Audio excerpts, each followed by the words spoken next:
Shalom saudara pendengar saudara rohani yang dikasihi Tuhan Yesus Kristus. Selamat datang di renungan rohani malam hari ini. Selamat malam, saya berdoa agar saudara sehat selalu. Semoga Roh Kudus hadir di tengah kita saat ini. Sebelum kita mulai renungan malam ini, marilah kita bersama-sama berdoa. Bapa kami yang di surga, Bapa di dalam nama Tuhan Yesus Kristus, kami sungguh mengucap syukur, ya Tuhan, oleh karena Engkau sangat baik buat kami. Engkau ada bersama kami dan menopang hidup kami di siang hari dan di malam hari. Engkau ada bersama-sama dan menyertai kami. Tuhan, kami memuji dan bersyukur kepadamu pada malam hari ini, kami masih bisa berkumpul di rumah kami yang kecil ini. Tuhan, saat ini kami hendak mendengarkan firman-Mu. Berilah pengetahuan dan bimbinglah hamba-Mu ini agar apa yang Engkau firmankan dapat bekerja sesuai kehendak-Mu. Buat kami jemaat-Mu, bukalah hati dan pikiran kami untuk mendengar dan menerima firman-Mu. Kiranya firman-Mu ini dapat menjadi berkat bagi kami. Berbicaralah Tuhan, kami sudah siap menerima firman-Mu. Di dalam nama Tuhan Yesus Kristus kami berdoa dan mengucap syukur. Amin. Sahabat saudara rohani, pembacaan ayat emas Alkitab renungan kita malam hari ini. Nats pilihan kita adalah, sebab Tuhan adalah Roh, dan di mana ada Roh Allah, di situ ada kemerdekaan. Tertulis dalam kitab 2 Korintus 3 ayat 17, kata kunci renungan pada malam ini adalah menjadi diri yang sebenarnya. Dan bacaan kita pada malam ini terambil dari kitab Filipi 3 ayat 1 sampai dengan ayat 11. Akhirnya, saudara-saudaraku, bersukacitalah dalam Tuhan.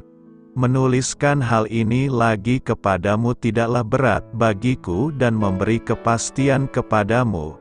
Hati-hatilah terhadap anjing-anjing. Hati-hatilah terhadap pekerja-pekerja yang jahat. Hati-hatilah terhadap penyunat-penyunat yang palsu.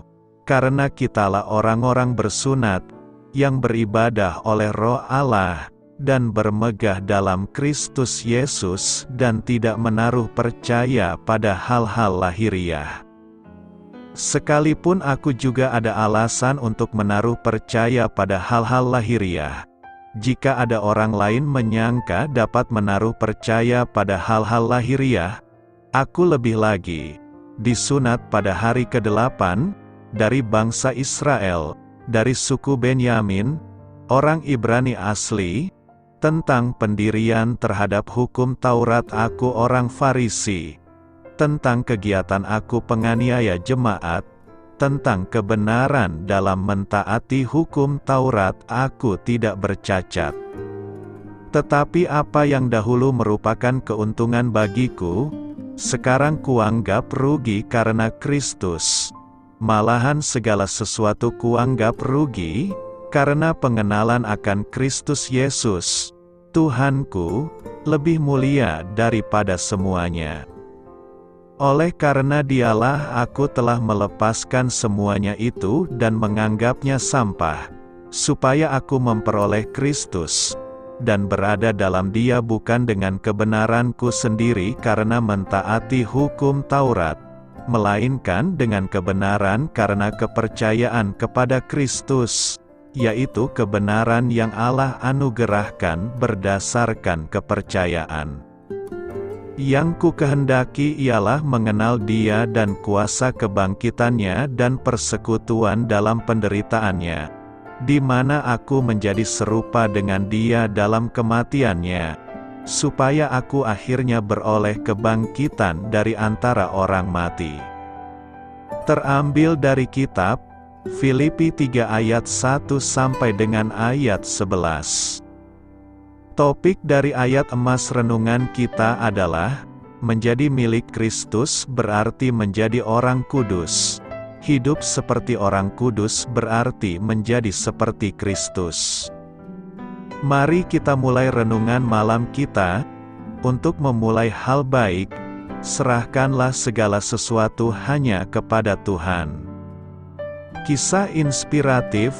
Di sebuah universitas di Inggris, sekelompok mahasiswa mengajukan pertanyaan berikut, "Kamu ingin menjadi apa?" Mereka melontarkan berbagai jawaban yang berbeda-beda, yakni atlet berprestasi, politisi yang berpengaruh, cendekiawan terkenal.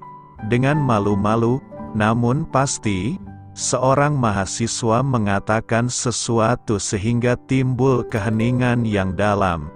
"Kalian boleh menertawakan saya, tapi saya ingin menjadi orang kudus." Bayangkan, orang kudus. Apapun konsep mahasiswa itu tentang orang kudus, banyak orang di masyarakat sekuler kita yang akan memandang aneh ambisi tersebut. Namun sebagai orang Kristiani, hal itu sepatutnya menjadi prioritas tertinggi dalam hidup kita. Inti dari kekudusan adalah menyerupai Yesus. Paulus berkata bahwa tujuan utama Allah Bapa adalah menjadikan kita serupa dengan Anak-Nya. Tentu saja, setiap orang percaya memiliki jaminan keserupaan yang sempurna dengan Kristus di dunia yang akan datang nanti. Namun, Allah tidak ingin kita menanti dengan pasif hingga kita memasuki surga, di mana perubahan adikodrati itu terjadi. Kita harus bekerja sama dengan Roh Kudus untuk tumbuh menjadi lebih dan semakin lebih menyerupai Kristus di dalam dunia ini. Ya, kita sudah menjadi orang-orang kudus karena kita beriman di dalam Kristus Yesus. Namun, setiap hari kita menghadapi tantangan untuk menjadi diri kita yang sebenarnya, yakni keserupaan dengan Kristus di setiap bidang kehidupan kita. Di mana ada Roh Allah, di situ ada kemerdekaan. 2 Korintus 3 ayat 17 berkata demikian, "Sebab Tuhan adalah Roh, dan di mana ada Roh Allah, di situ ada kemerdekaan." Kehadiran Roh Allah di suatu tempat atau di dalam pribadi manusia, maka Roh itu akan memerdekakan kita dari suatu belenggu dan kuasa maut dan dosa. Roh Allah berperan membebaskan kita dari jerat dan kuasa dosa itu agar kita bisa merdeka. Merdeka adalah pengharapan bagi semua orang. Tidak ada seorang pun atau bangsa yang dengan rela diperbudak oleh dosa atau orang lain. Kemerdekaan adalah hak bagi setiap orang. Nas hari ini memberikan beberapa pelajaran bahwa dengan kehadiran Roh Allah akan memberikan kemerdekaan bagi kita, seperti: pertama, di mana ada Roh Allah, di situ ada kemerdekaan dari perbudakan dosa. Semua macam perbudakan di dunia ini tidak ada yang lebih mengerikan dibandingkan dengan perbudakan dosa. Perbudakan di dunia hanya menyebabkan penderitaan yang sementara dan paling parah diakhiri dengan kematian. Namun perbudakan dosa menyebabkan kita menderita di neraka, atau Gehenna, terbakar dalam api yang tak pernah padam untuk selama-lamanya. Kedua, di mana ada Roh Allah, di situ ada kemerdekaan dari penghukuman dosa. Apa itu? Itu adalah kematian kekal. Itu adalah penderitaan di neraka untuk selama-lamanya. Alkitab berkata, "Upah dosa adalah maut, barang siapa tidak percaya akan dihukum. Namun, kasih karunia Allah ialah hidup yang kekal dalam Kristus Yesus, Tuhan kita. Barang siapa percaya diselamatkan, Dan dengan tegas Rasul Paulus dalam inspirasi Roh Kudus berkata, "Demikianlah sekarang tidak ada penghukuman bagi mereka yang ada di dalam Kristus Yesus. Roh yang memberi hidup telah memerdekakan kamu dalam Kristus dari hukum dosa dan hukum maut." Ketiga, di mana ada Roh Allah, di situ ada kemerdekaan dari rasa bersalah. Dapatkah batu-batu karang dan gunung-gunung menyembunyikan kita dari hari penghakiman Allah yang Maha Kuasa? Apakah batu-batu karang dan gunung-gunung dapat menutupi dosa dan pelanggaran-pelanggaran kita? Seluruh generasi atau seluruh manusia merasakan di dalam jiwa mereka bahwa perasaan bersalah dan terhakimi akan dosa-dosa ada di dalam hati. Itu adalah sensitivitas moral kita, kesadaran akan moral yang rusak dan bobrok bersifat universal. Kita adalah manusia yang telah jatuh ke dalam dosa dan sedang sekarat, baik pikiran, hati, kehendak dan hidup kita semuanya itu telah jatuh ke dalam dosa. Orang Kristen secara positif seharusnya tidak terus-menerus hidup dalam perasaan bersalah ketika ia percaya. Orang Kristen bukan hanya diselamatkan atau dibebaskan dari perbudakan dan penghukuman, namun secara positif mereka telah diampuni atau dibebaskan dari rasa bersalah. Keempat, di mana ada Roh Allah, di situ ada kemerdekaan dari perhambaan hukum Taurat. Banyak orang jujur karena takut polisi. Banyak orang tertib karena takut dilihat orang lain. Banyak orang kelihatannya alim karena tetangganya. Seperti itulah cara hidup orang yang berada di bawah perbudakan hukum Taurat. Mereka melakukan kebaikan atau keagamaan mereka oleh karena tuntutan dari hukum, dan bukan kesadaran yang murni keluar dari dalam hatinya yang paling dalam. Bahkan tidak sedikit orang yang menyebut dirinya Kristen, namun hidup seperti halnya hidup di bawah perbudakan hukum Taurat. Seperti itukah kita? Jika itu adalah kita, maka kita belum merdeka. Kita belum dimerdekakan dari perbudakan hukum Taurat. Dimerdekakan dari Taurat artinya, kita hidup benar bukan oleh karena tuntutan dari sesuatu yang berada di luar diri kita, misalnya hukum, namun kita hidup benar oleh karena hati kita yang sudah diubahkan oleh Tuhan yang senantiasa memancarkan kebaikan, kebenaran dan kesucian. Orang yang belum dimerdekakan dari perbudakan hukum Taurat mungkin memiliki citra yang baik. Orang melihat dia sebagai orang yang baik, penuh kasih, alim, taat agama dan sebagainya. Namun tanpa kelahiran kembali atau dimerdekakan oleh Roh Tuhan, ia tidak akan memiliki integritas yang sejati. Ukuran watak seseorang yang sesungguhnya adalah apa yang akan dilakukannya kalau dia tidak akan ketahuan.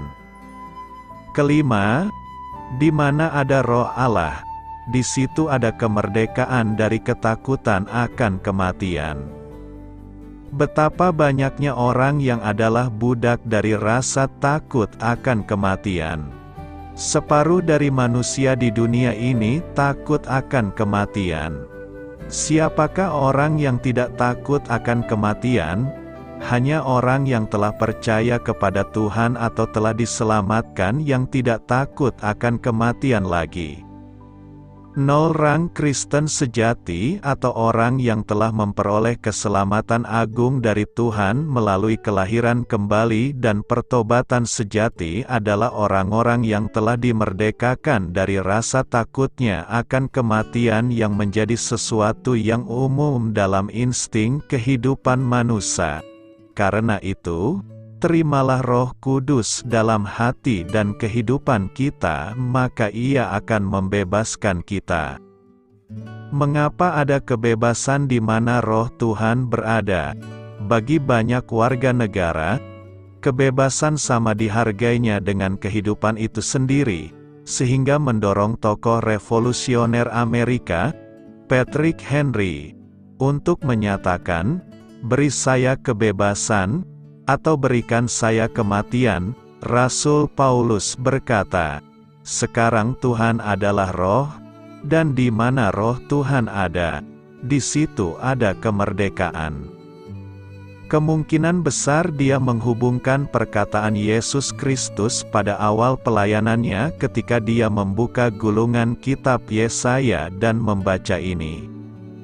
"Roh Tuhan ada padaku, karena dia telah mengurapi aku, untuk memberitakan Injil kepada orang-orang miskin, dia mengutus aku untuk menyembuhkan orang-orang yang patah hati, untuk memberitakan pembebasan kepada orang-orang tawanan, dan kesembuhan penglihatan kepada orang-orang buta, untuk membebaskan mereka yang tertindas, untuk memberitakan tahun penerimaan Tuhan." Kata Yunani yang diterjemahkan, kemerdekaan, dalam 2 Korintus 3 ayat 17 berarti, kemerdekaan pribadi dari perbudakan, pengurungan, atau penindasan. Yesus datang untuk membebaskan kita secara rohani. Kepada anak-anak Allah, Kristus berkata, "Jadi, jika Anak memerdekakan kamu, maka kamu benar-benar merdeka." Ketika seseorang menerima Yesus Kristus sebagai Tuhan dan Juru Selamat, Roh Tuhan berdiam dalam diri orang tersebut. Orang-orang percaya dimeteraikan dengan Roh Kudus yang dijanjikan dan dihidupkan oleh Roh Allah yang hidup. Di mana ada Roh Tuhan, di situ ada kebebasan karena mereka yang ada di dalam Kristus, mereka yang lahir dari Roh Allah dibebaskan dari hukum dosa dan maut.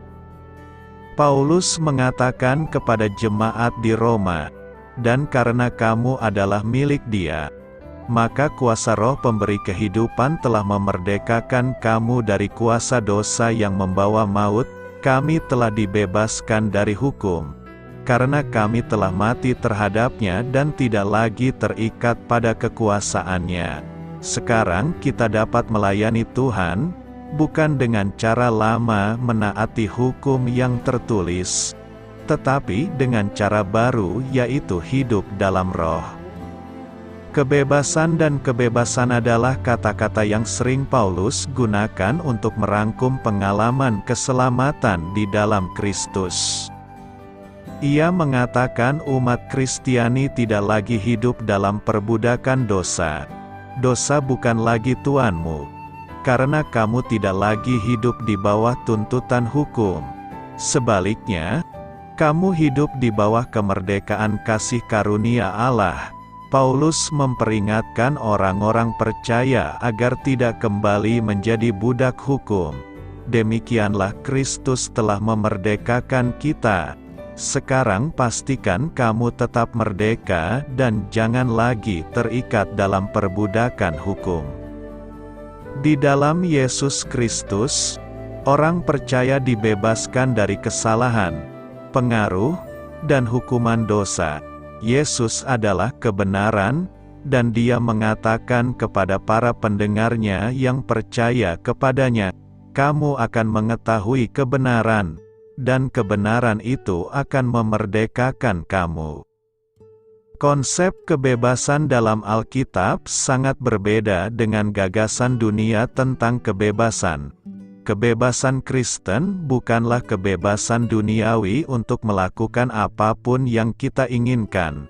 Kebebasan seperti itu pasti mengarah pada perbudakan jenis lain, yaitu melayani nafsu dan nafsu kita sendiri. Namun jika ada Roh Tuhan, di situ ada kebebasan untuk menyangkal kedagingan dan keinginan egois kita demi menaati Allah, menyenangkan Dia, dan memuliakan nama-Nya. Kebebasan tertinggi adalah kebebasan dari kematian melalui anugerah hidup kekal di dalam Yesus Kristus. Orang percaya dapat hidup bebas dari rasa takut akan kematian dan sengatan kematian karena Tuhan kita Yesus Kristus memberi kita kemenangan atas musuh-musuh ini.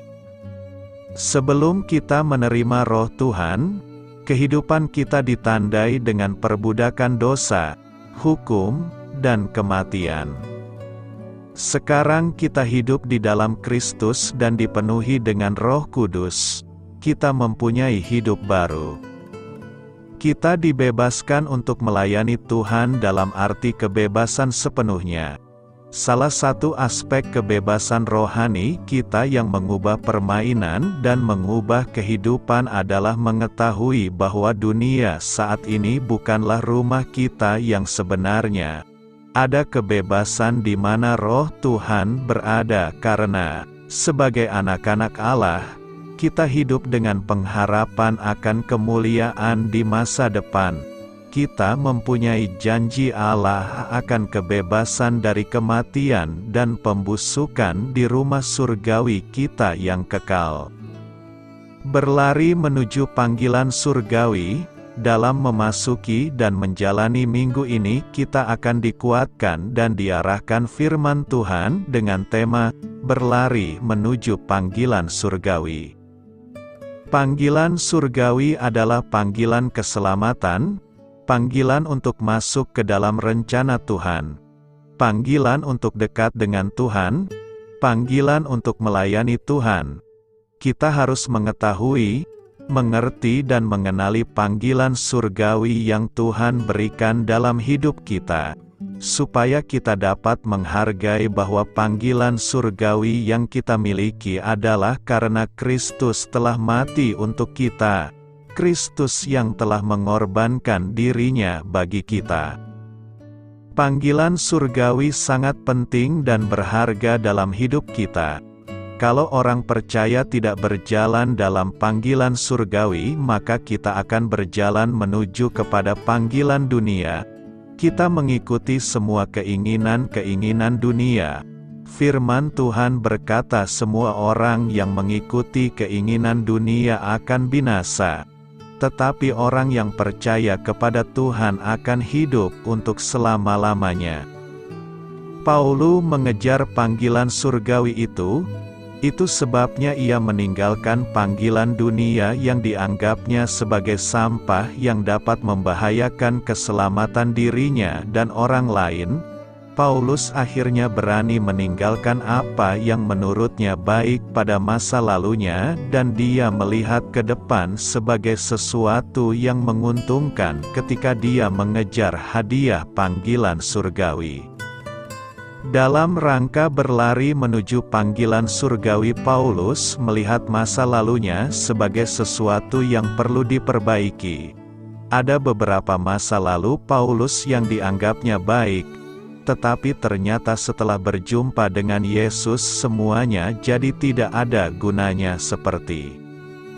Pertama, segala sesuatu yang dilakukan oleh Paulus dalam tradisi orang Farisi atau aturan-aturan yang begitu banyak, maka itu dianggap rugi oleh Paulus setelah dia ada dalam Yesus. Kata rugi dalam bahasa Ibrani memakai kata zemian, dari kata zemia yang artinya rugi atau kerusakan. Dan dalam Kisah 27 ayat 10 terjemahan KJV atau disebut King James Version memakai kata damage, yang artinya bukan sekedar kerugian yang biasa namun suatu kerugian yang dapat merusak sesuatu, yaitu yang sangat membahayakan keselamatan orang lain. Paulus mendefinisikan kata rugi, yaitu sangat membahayakan baik bagi dirinya dan orang lain. Jadi segala perbuatan baik yang dia lakukan dalam keagamaan itu dianggap sangat membahayakan. Kedua, segala kebaikannya, kesalehannya dan ketaatannya dalam melakukan hukum Taurat dianggap sebagai sampah. Kata sampah dalam bahasa Yunani memakai kata skubala, dari kata skubalon yang artinya sampah, ampas, kotoran hewan. Singkatnya, sebagai hal yang menjijikan dan memuakan.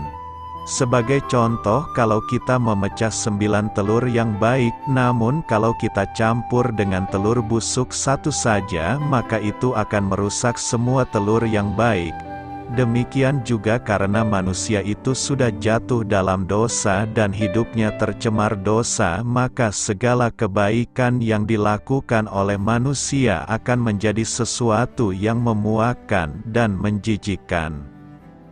Ketiga, Paulus merasa diri benar. Pada masa lalu, maka Paulus pernah hidup dalam kebenarannya sendiri, yaitu sebelum dalam Yesus. Dia menganggap semua kebenaran yang dia lakukan adalah sesuatu yang luar biasa. Teologi orang Farisi saat itu adalah teologi yang lebih dihormati dan dihargai dibandingkan dengan teologi orang Saduki.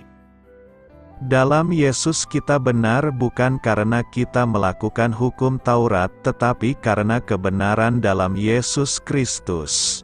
Teologi, khotbah atau pengajaran apapun jika tidak dikaitkan dengan Kristus sebagai pusatnya, maka semua itu hanya moralisme belaka dan tidak ada gunanya serta bisa menjebak diri kita untuk merasa benar dan lebih suci daripada orang lain. Charles Spurgeon pernah berkata, kalau kita tidak mengkhotbahkan Kristus, maka lebih baik tidak usah berkhotbah. Keempat, Paulus merasa diri berharga. Ada 3 identitas asli dari Paulus, yaitu bangsa Israel, suku Benyamin dan orang Ibrani asli yang menunjukkan rasa diri yang berharga dalam kehidupan Paulus. Berbeda dengan orang Samaria yang sudah melakukan kawin campur dan dianggap suku yang paling rendah serta diidentikan dengan pemungut cukai dan pelacur. Paulus ini orang Ibrani asli yang sangat fasih menulis bahasa Ibrani dan berbicara dengan bahasa Ibrani yang halus dibandingkan dengan yang lain.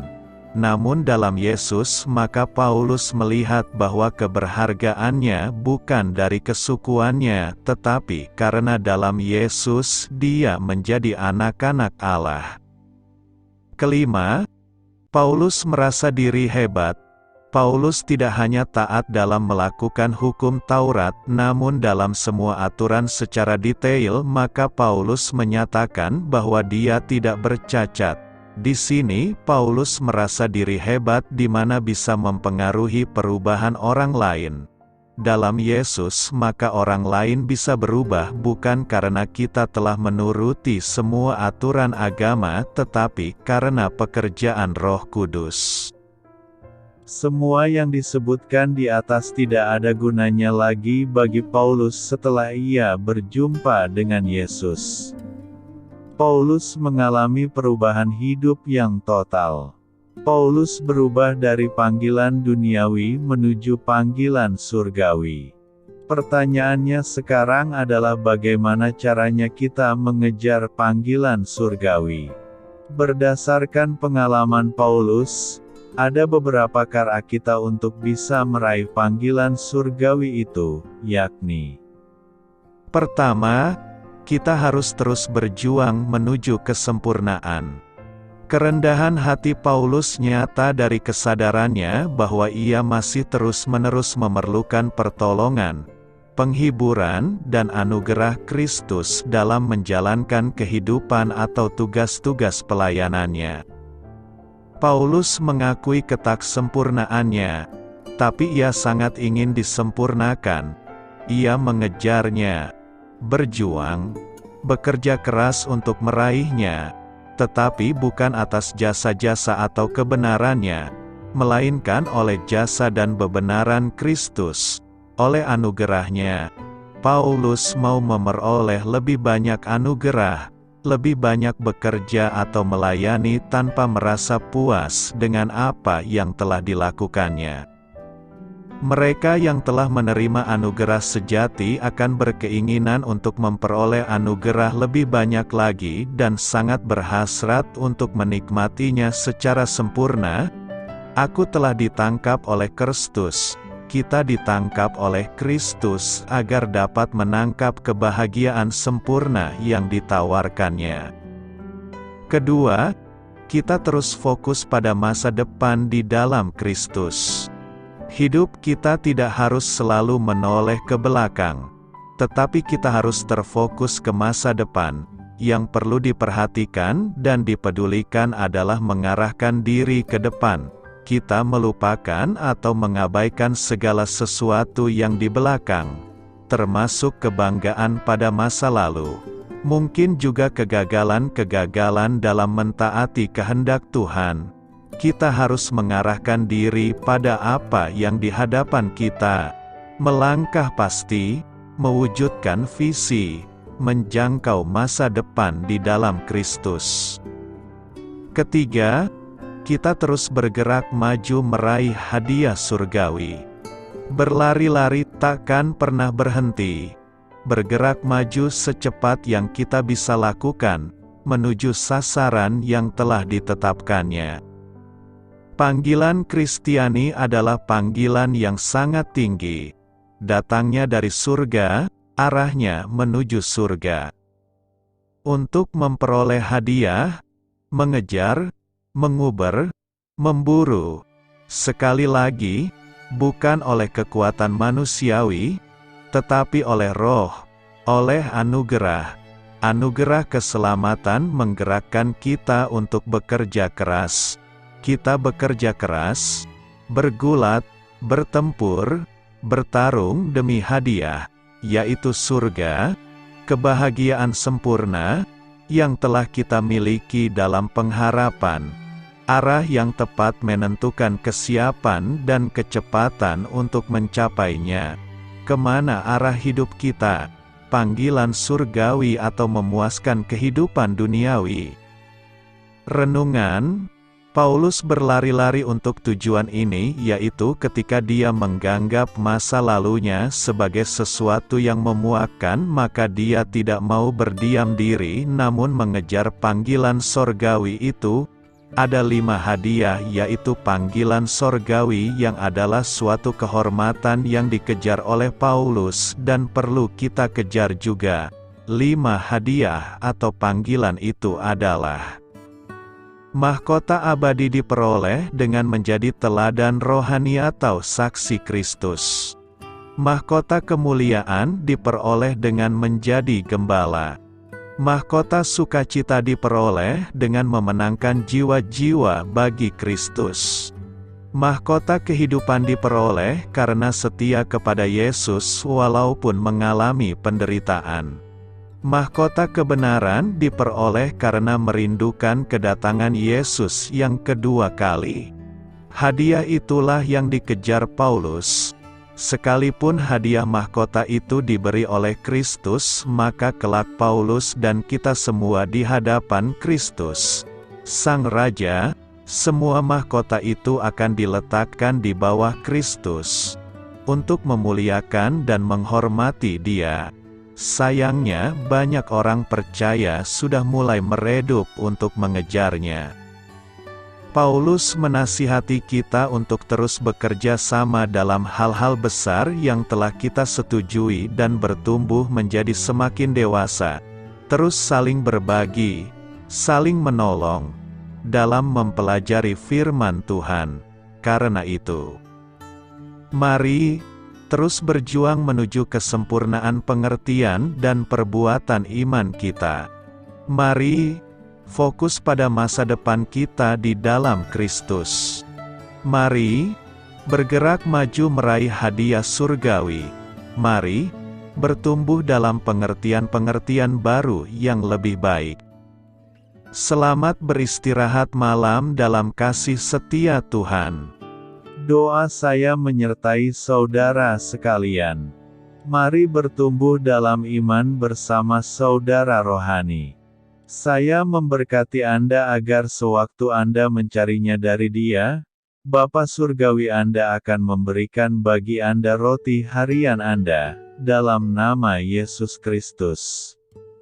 Tuhan yang berkuasa atas alam semesta dan menuntun kita kepada iman yang menyelamatkan. Tuhan Yesus menyertai senantiasa. Terima kasih sudah berkenan mendengarkan renungan malam saudara rohani. Tuhan memberkati. Amin.